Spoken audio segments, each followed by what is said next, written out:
ایمان کی عظمت۔ حضرت ابو ذر رضی اللہ تعالیٰ عنہ فرماتے ہیں کہ ایک رات میں باہر نکلا تو دیکھا کہ حضور صلی اللہ علیہ وآلہ وسلم اکیلے جا رہے ہیں، آپ کے ساتھ کوئی نہیں ہے۔ میں نے اپنے دل میں کہا شاید آپ کے ساتھ چلنے سے آپ کو ناگواری ہو، اس لیے میں ذرا فاصلے سے ایسی جگہ چلنے لگا جہاں چاند کی روشنی نہیں پڑ رہی تھی۔ اتنے میں حضور صلی اللہ علیہ وآلہ وسلم نے مڑ کر مجھے دیکھا اور فرمایا یہ کون ہے؟ میں نے عرض کیا اللہ مجھے آپ پر قربان کرے، میں ابو ذر ہوں۔ آپ صلی اللہ علیہ وآلہ وسلم نے فرمایا اے ابو ذر ادھر آؤ۔ میں کچھ دیر آپ کے ساتھ چلا، پھر آپ صلی اللہ علیہ وآلہ وسلم نے فرمایا زیادہ مال والے قیامت کے دن ثواب والے ہوں گے، البتہ جس کو اللہ نے خوب مال دیا اور اس نے دائیں بائیں آگے پیچھے مال خوب لٹایا اور نیکی کے کاموں میں خوب خرچ کیا تو وہ مالدار بھی قیامت کے دن زیادہ اجر و ثواب والا ہوگا۔ پھر میں حضور صلی اللہ علیہ وآلہ وسلم کے ساتھ تھوڑی دیر اور چلا۔ اس کے بعد آپ صلی اللہ علیہ وآلہ وسلم نے مجھ سے فرمایا تم یہاں بیٹھ جاؤ، اور حضور صلی اللہ علیہ وآلہ وسلم نے مجھے ایک وسیع ہموار میدان میں بٹھا دیا جس کے ارد گرد پتھر ہی پتھر تھے۔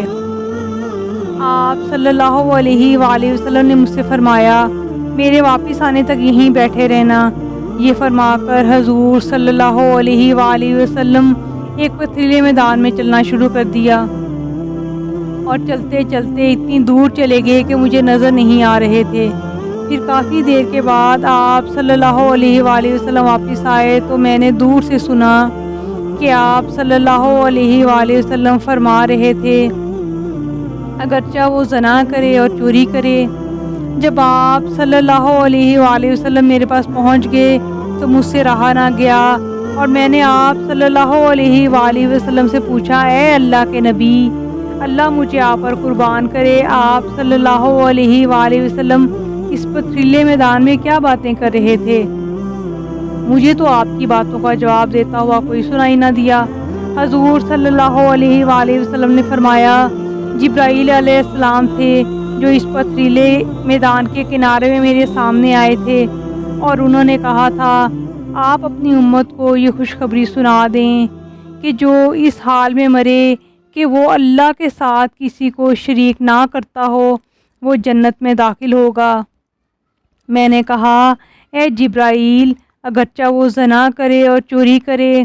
حضرت جبرائیل علیہ السلام نے عرض کیا جی ہاں۔ حضرت ابو ذر رضی اللہ تعالیٰ عنہ فرماتے ہیں کہ میں نے عرض کیا یا رسول اللہ صلی اللہ علیہ وآلہ وسلم اگرچہ وہ چوری کرے اور زنا کرے؟ حضور صلی اللہ علیہ وآلہ وسلم نے فرمایا جی ہاں، اگرچہ وہ شراب پیے۔